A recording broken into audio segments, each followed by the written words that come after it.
Hey there, you're listening to BD4, where there's no better way to get your Yankees and Knicks analysis. Yanks every series, Knicks every game, and MMA on occasion. Here's your host, RJ Carbone.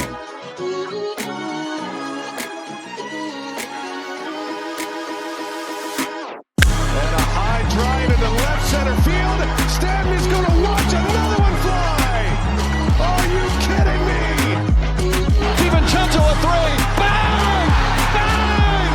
Knicks take a Take this time to apologize to absolutely nobody. At the wall. See ya! See ya! See ya! Mr. Nova. Anthony for three. Bang! That one goes down and the game is tied. Rose, you shook up the world again. I did it again. My God did it, man. I really just had Gonna have to. Brunson running away. Oh my! He has been the best player to put on that uniform. Ball game over. Yankees win. The Yankees win.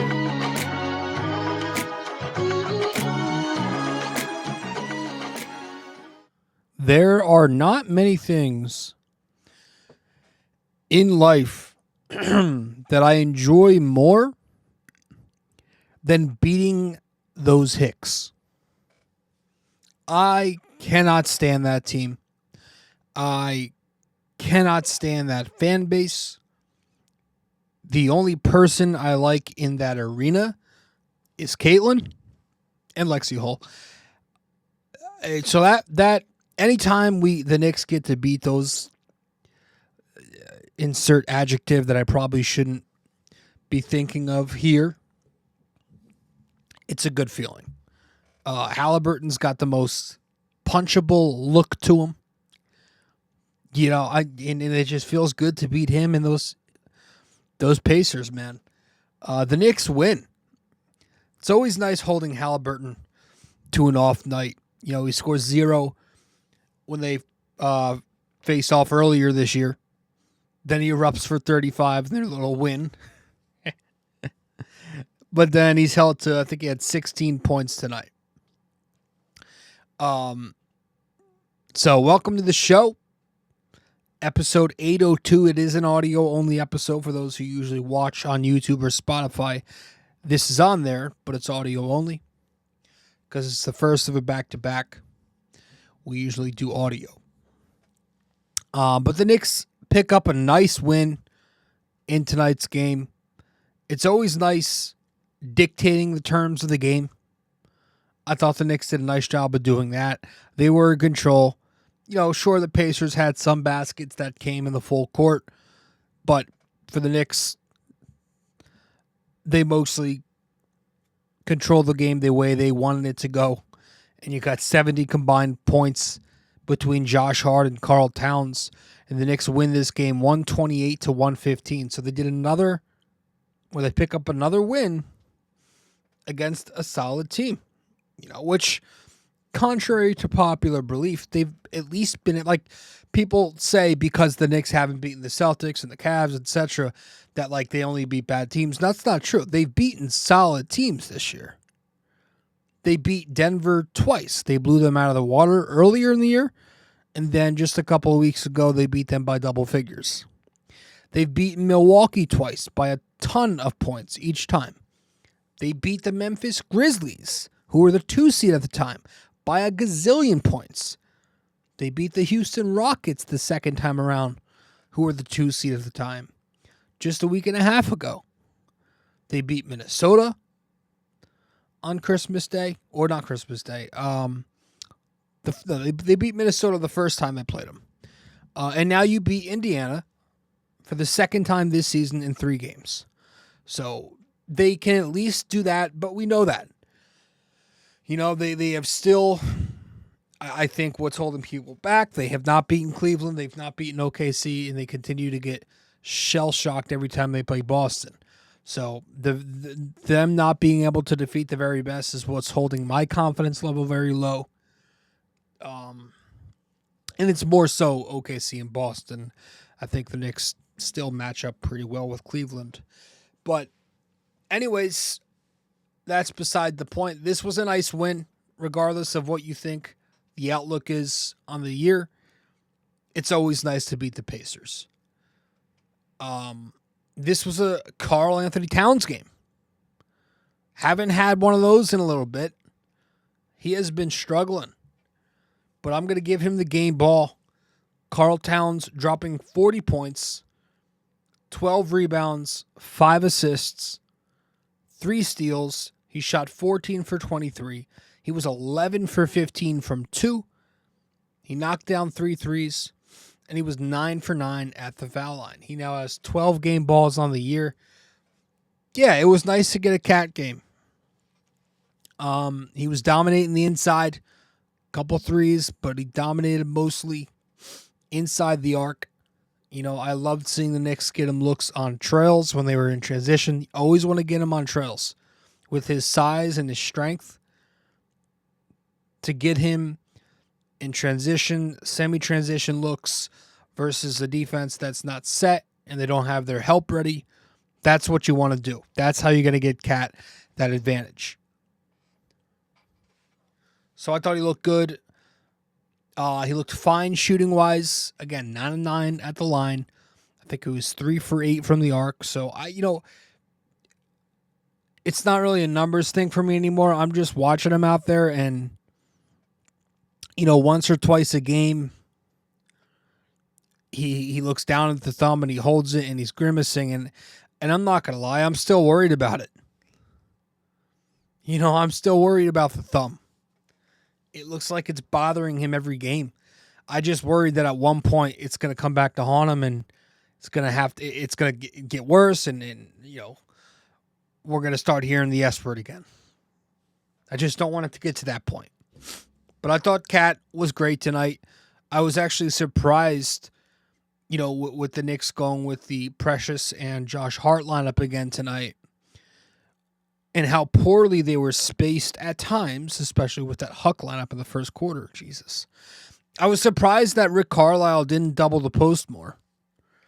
You figured he would send a lot more help than he did, but he was pretty much just conceding and allowing Cat easy finishes on smalls, on Obi, etc. As a matter of fact, ironically enough, one of the few misses on the night for Towns was when they switched TJ onto him and he takes a long jumper. But no, he pretty much dominated on the post against any mismatch he had. And there was very little help sent. So Karl Towns gets his 12th game ball in the year, continues to have a really strong season for the Knicks. Again, talked about it last episode. It's just with him, he does it against 95% of the league, but we need to see him do it against those top switching defenses who will put their wings on him, and that's where he is completely thrown off. So that's still the one bugaboo. I hate using that word. In his game this year that he's got to figure out and the Knicks have to figure out. But tonight was a nice night for Karl Towns. And the offense. The Knicks scored damn near 130 points on a defense that's actually been better this year. The Indiana defense, I don't know where they are metrically. I can't imagine they're very high up, but they've been better recently. They've been starting to win games, and I thought the Knicks did a really nice job of exploiting the Pacers' help with space and motion. They really did a nice job optimizing their 5-out spacing with Jalen Brunson off the floor the entire second half. With Jalen in foul trouble, he didn't play the second half. He came in for a couple minutes in garbage time, but that was really it. But the Knicks did a really nice job optimizing 5-out spacing, in positioning, doing a much better, for the most part. There were some points in this game, but for the most part, they were positioning and moving a lot better with Precious and Hart when they were sharing the floor together. the Knicks positioned them a lot better. And that it helped. Jesus, I can't speak tonight. And that helped the Knicks exploit Indiana's help coverage. There was a possession, few minutes left in the first quarter, where the Knicks were using Precious as a 5, which is where you want to use him. You want to use him as more of a traditional center when he's on the floor with Towns. And there was a possession late first quarter. They used him as a 5 with Cat out there, Hart off the floor.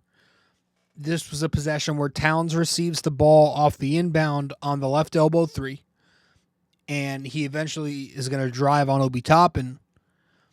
And instead of Precious spacing on the corner, where Siakam can help off as far as he wants to rotate weak side help to the Towns drive, because Precious isn't a threat, instead of putting him on the corner, what the Knicks do is they have him clear to the dunk spot, because he is a threat to dunk off of a potential handoff. So what that did was it neutralized Pascal Siakam's help, and so he couldn't fully stunt over to stop Towns' drive, and then Towns gets an easy finish off of that. So that's a situation where they positioned Precious in the right spot. That's spacing 1-on-1. Instead of putting him on the corner, put him on the dunk spot. This way he's closer to the basket. You have to respect him there. You don't need to respect him when he's on the corner because he can't shoot the ball well.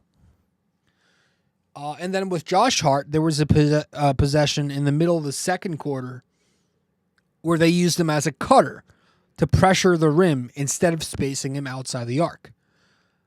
I think it was, I don't know who it was on, but Towns was posting a mismatch on the right baseline. And then Josh Hart cuts from the weak side with Siakam in the paint off of Hart.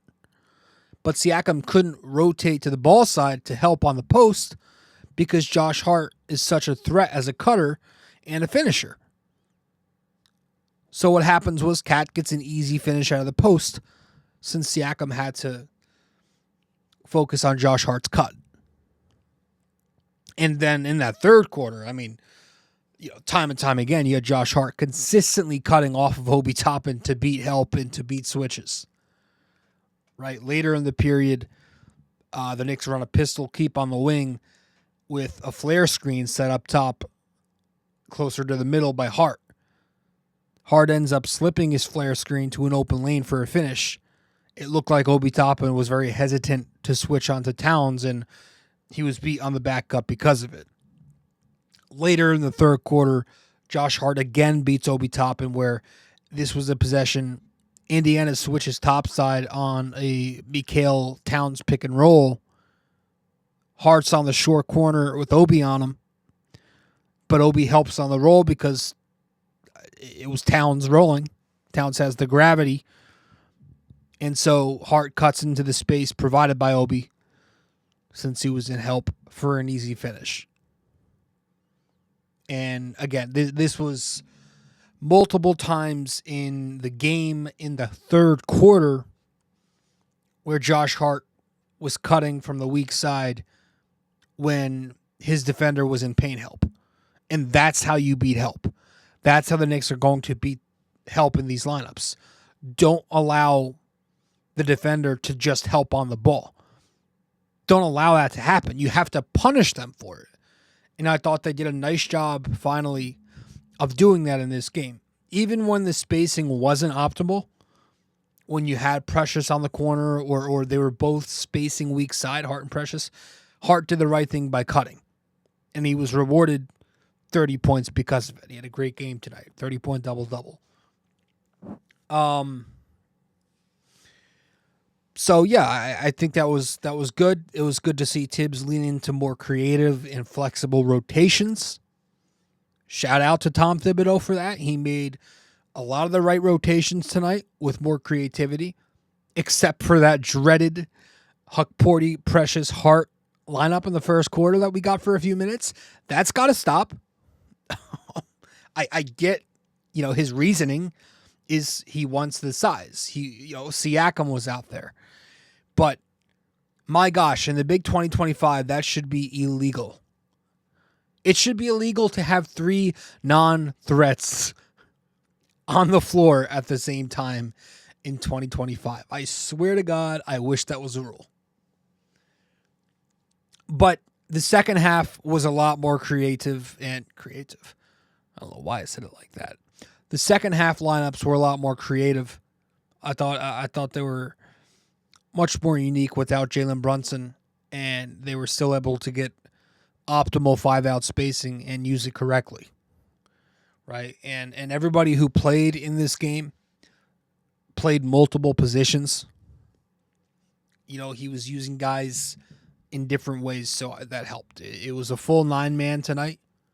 With Shamet back in the rotation for a game with the back-to-back coming up. I thought he contributed 19 minutes, and he scored 11 points in them minutes. He actually knocked down a 3, which was a nice sight. He had a nice finish off of a post split early in the fourth quarter, coming off a precious pass from the high post. I thought Campaign was excellent tonight. Him and Deuce McBride played really well together. Both of them got about 24, 25 minutes together. Cam was good. Some nice finishes at the basket. 3-point shot was there, getting them up in volume as he usually does. Deuce McBride rebounded very well after the 1-for-8 performance against Boston. Really solid, knocking down his shots. It's not going to be like this all the time where the second unit is going to play like this. It's a second unit that consists of a guy who I don't consider an NBA player in Landry Shamet and a guy who's making league minimum as a veteran in Campaign. So they're not going to always play this well. So I'm not going to say that Tibbs needs to do this more and this is what he needs to keep doing, because we always do that. We have a tendency to overreact when the second unit plays well. It's like, oh, well, let's see what happens when you play them. No, it's like, I look at it more as like they're just not that talented, and they're going to have good nights and they're going to have bad nights. And most nights they're going to be closer to below to underwhelming than they are nights like this. But it was nice to get this for a night, and I'm going to give Deuce McBride the game ball from the second unit. I thought he was very sharp. 15 points. He shot 4 for 4 from 3. He knocked down all 3 of his free throws. He was a plus 25 in the box score, which was the best in the game tonight. And that was, again, across 25 minutes for him. He now has 21 game balls, which leads this Knicks team. So it was nice seeing that. It was nice seeing his shot fall. He has been struggling with the shot this year. It's not been falling much lately. I think it was down to 36, 37% from 3 entering this game. So it was nice to see him knock down 4 in a row tonight. Everything was working for him. I had the lift, I had the arc, the high release point. It looked very good tonight. Not looking very good tonight was Mikal Bridges and Jalen Brunson. I mean, I think it was statistically the worst offensive production from both of them all year. The two of them combined for 14 points on 18 shots, 39% shooting, 0 for 2 from 3, and 0 for 0 at the foul line. I mean, this was just a completely unproductive game from each of them. Mikal has been up and down all year with the offense. He's had some struggles. I have no idea why Brunson was so bad tonight. It was the process that really bothered me, especially early in this game. Made his first shot, and then he started making some really bad decisions where he just wasn't featuring Towns off the pick and pop and just getting that tunnel vision. But Brunson usually does bounce back with a strong game after he has a clunker, so tomorrow night could be a big one for him against the Atlanta Hawks. I will say, despite both of them playing bad, the Knicks did do a nice job setting them up. I thought Brunson got a lot of opportunities. He got a lot of looks in off-ball sets once again. We've mentioned a few times here on the show this year that he's been getting involved in those floppy actions a lot. Early in the game, the Knicks run floppy offense out of the chin series that they like to run. Brunson comes from underneath. It's Hart who screens off Naismith. Naismith's late recovering on the chase. He's unbalanced on his close, so Brunson jabs, and then he drives the closeout for an easy basket. Third quarter, too, I think he got a look from a floppy action. And then they ran a zipper set for Jalen in the first quarter with about 7 minutes left. Towns sets the empty side flare for Brunson to get off the ball.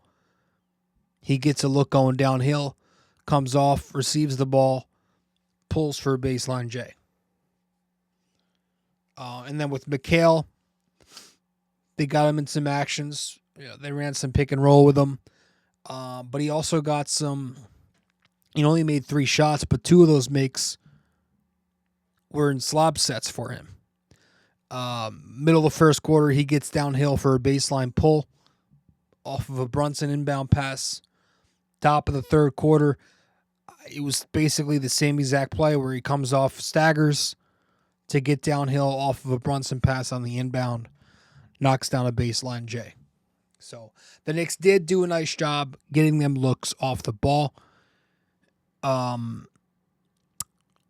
that was your offensive evaluation on tonight's game. That's pretty much all I got there. I don't really know. I don't know. The defense, I'm not going to dive into it. It's going to be a quicker episode. It's the first of a back-to-back. It's the Pacers, whatever.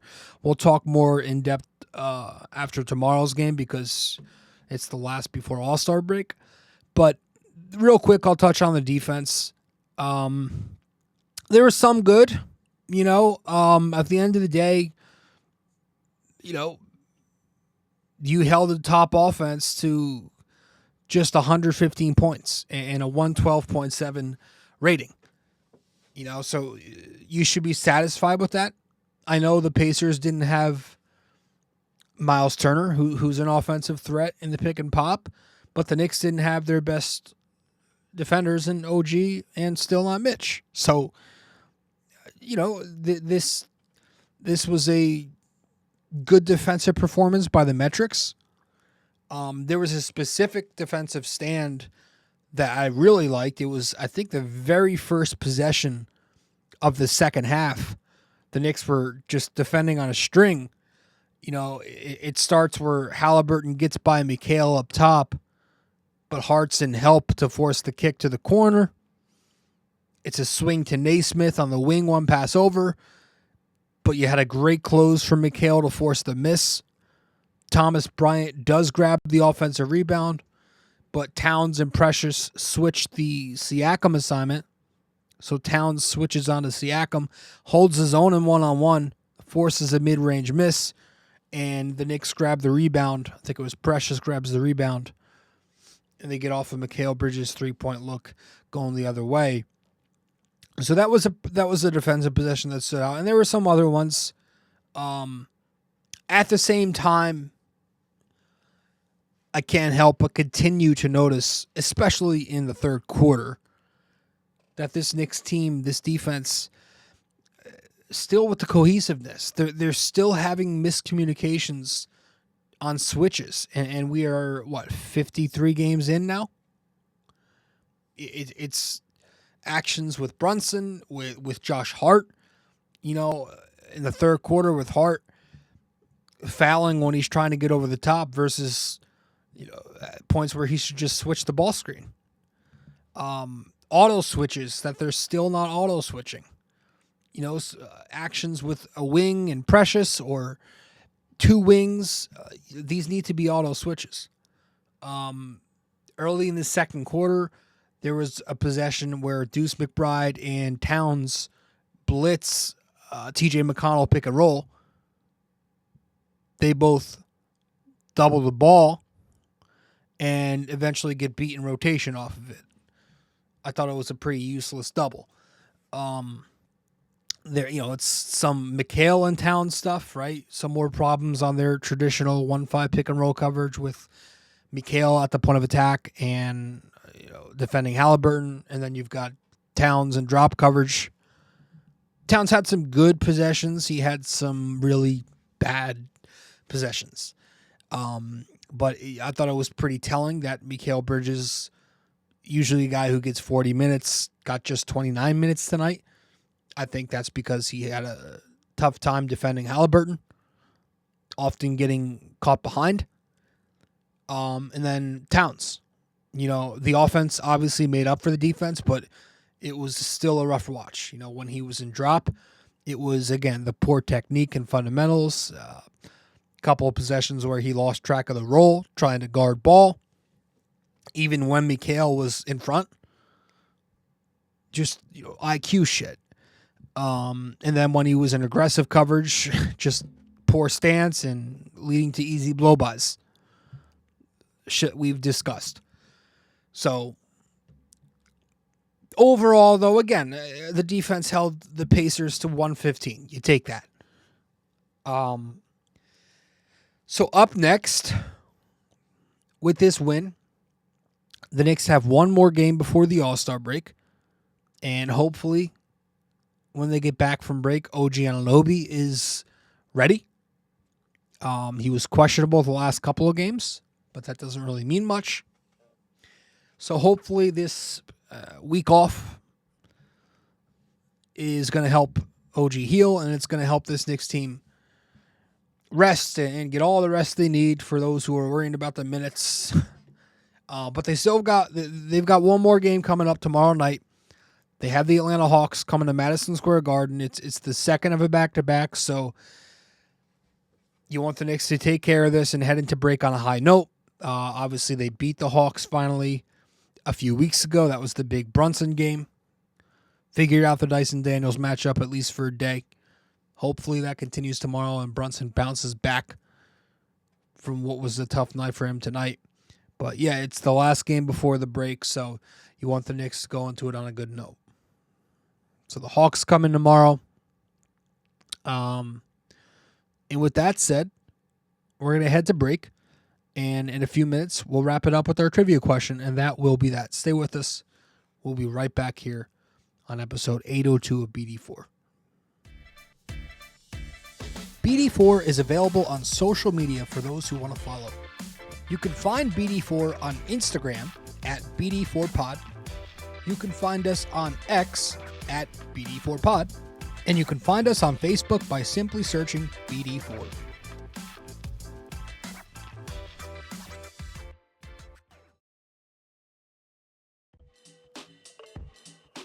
Hey guys, just a quick reminder, this podcast is also available in video format on YouTube. So be sure to go over to the YouTube channel, BD4, subscribe, like the videos, comment and tell me how much I suck or maybe how much you like the video. We'd very much appreciate it.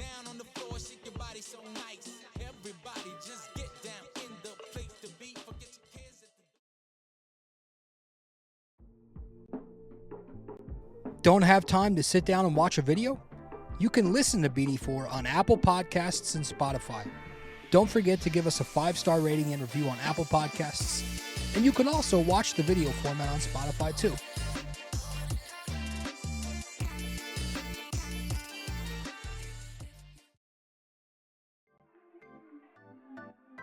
If you feel like supporting the podcast, you can Venmo at Robert-Carbone-JR-28. We really appreciate your support.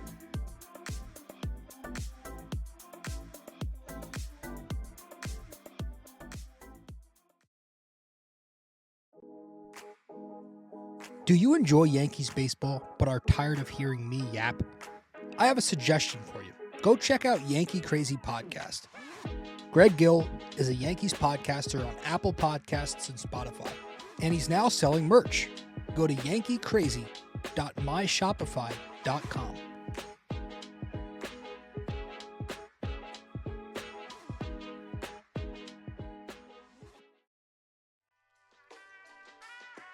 Stay connected with us.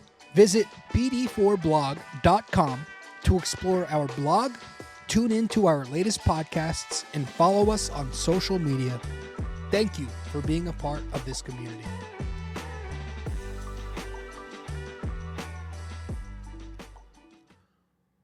Okay, welcome back to episode 802 of the podcast. We're going to wrap this one up right here with our trivia question of the day.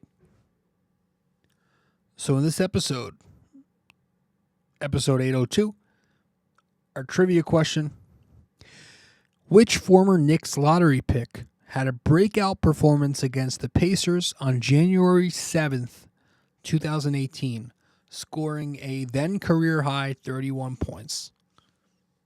All right. Which former Knicks lottery pick had a breakout performance against the Pacers on January 7th, 2018, scoring a then career-high 31 points? All right, so that is your question for this episode. Appreciate you all stopping by. I always do. And Knicks fans, I will see you after the Raptors game. And Yankees fans, I'm going to be recording an episode this week. It could be tomorrow. It could be Thursday, but it will be out by the very latest Thursday. With a guest. We've got a guest coming on, I believe, tomorrow. So look forward to that. He's been on the show before. We're going to talk Yankees off season, the upcoming season, and it'll be part 2 of our preview that we did just a few days ago. But Knicks fans, I'll see you after this Toronto or after this Atlanta Hawks game, which hopefully ends in a win. Thank you all for tuning in to this episode of BD4. Really, really appreciate you all. See you soon. Well, if you made it this far, that means you listened to or watched the entire episode. Thank you. Just remember to follow, subscribe, download, rate and review, and all that fun stuff to help out the podcast. And I will see you in the next episode of BD4.